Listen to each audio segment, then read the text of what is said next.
Food for thought. Look back and see how far you've come.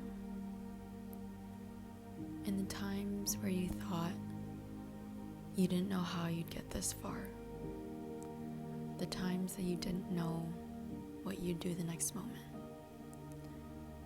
from the time that you thought the world was gonna end. Because at some times, your world does end for just a split second. And in that split second, you have to figure out what you're gonna do next. But then you do. You figure it out. You move your next move, and you continue.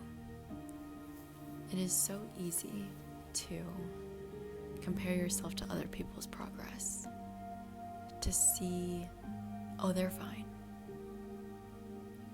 or that they're just doing just way better than I am.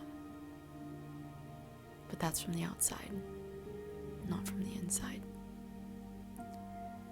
You can feel a million things, but show one thing only on the outside.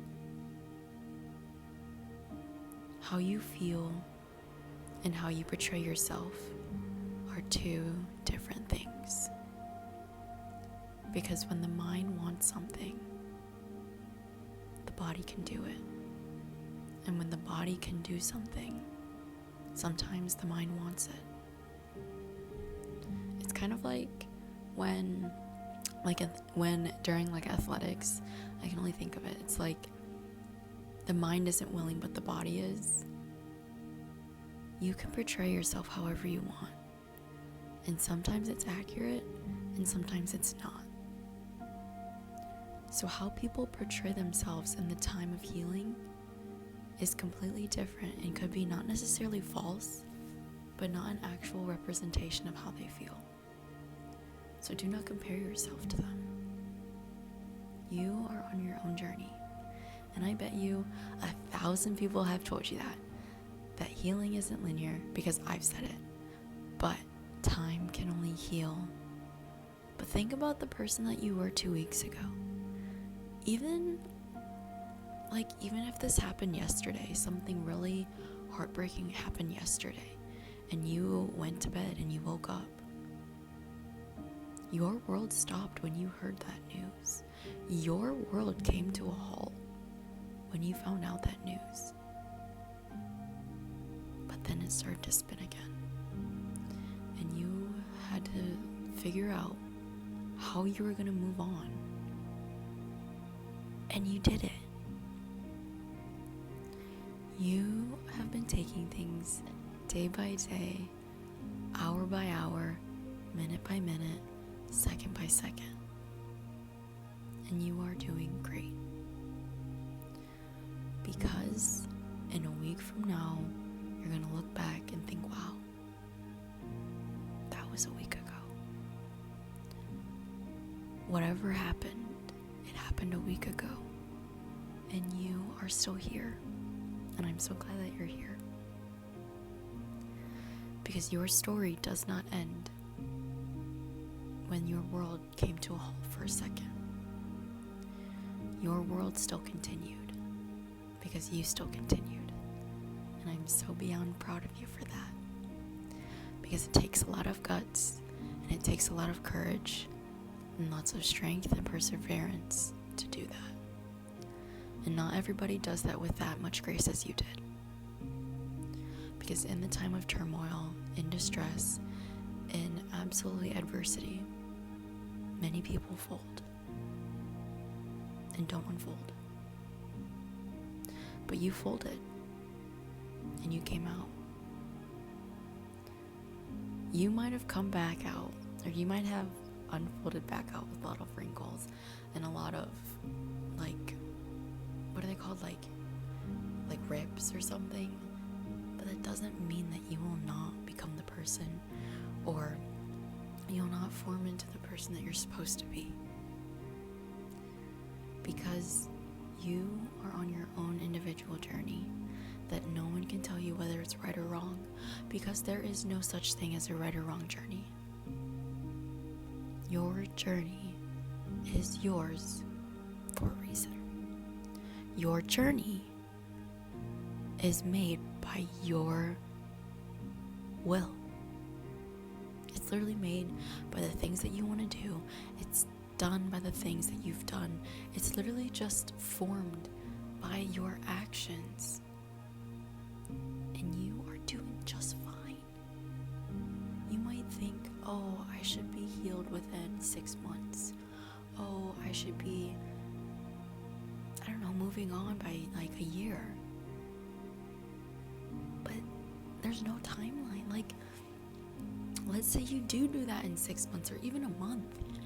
What validity does that give you that you healed quicker than others? What has that given you a benefit or a leg up in life that you might have healed quicker? Because it doesn't. Because let's say you rush your source of healing, it doesn't help you because you are still hurt inside. You might be perfectly fine on the outside. Most people are. Most people are perfectly fine.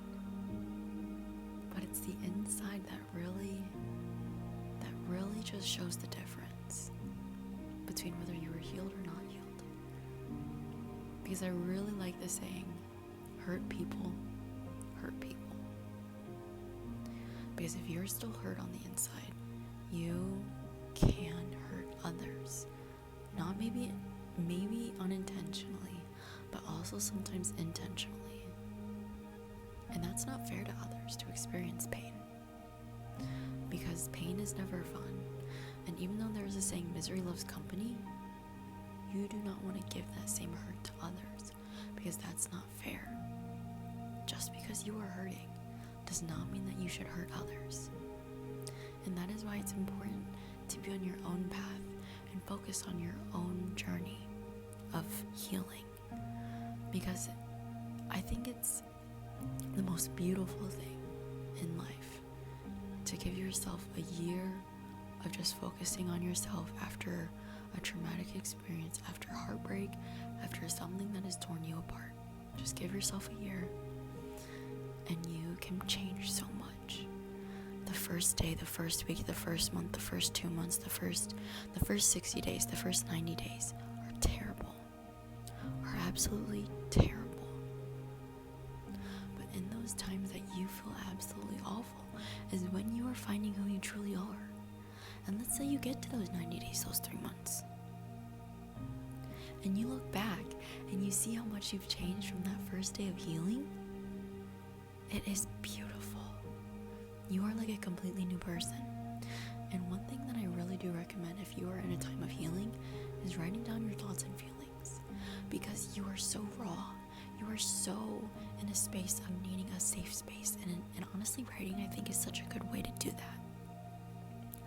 And taking and keeping a note or a journal or something that you can write down, something that will be permanently with you, or you know that it's at, to keep your thoughts on.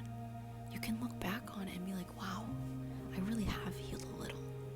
Wow, I've really changed a lot. Because you are changing for the better. You are healing for something better. Because let's say you're in a heartbreak. Imagine how much love you will have for the right person. I love that quote. Imagine how much love you've had for the wrong person. Now just imagine how much love you'll be able to give when you're with the right person.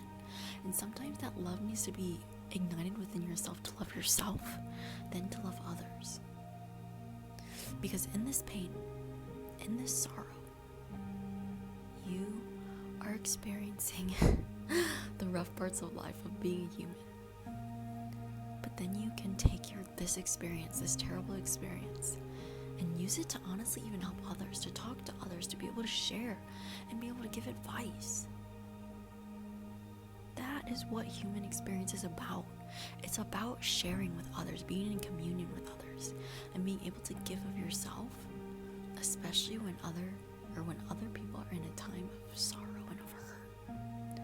Because when you say, yes, I've been through heartbreak, yes, I've been through grief, yes, I've been through the 5 stages of grief, You can give your life experience to others to help their experience be not better, but not as difficult as yours was. Because in this time, you are gaining life experience. You are gaining so many attributes that you never could have imagined you'd had. And everything from this point forward will give you strength. It will give you the courage to do things that are hard. It will give you the strength to continue when in the past you would have just quit. It is giving you the strength to persevere. So do not doubt yourself on your path of healing, because it's your own. And just give yourself time. And once you give yourself time, look back and see how far you've come. Give yourself grace in that journey of time, to give yourself time, and then to look back and see how far you've come. Because it's absolutely beautiful, and it's so attainable. Food for thought.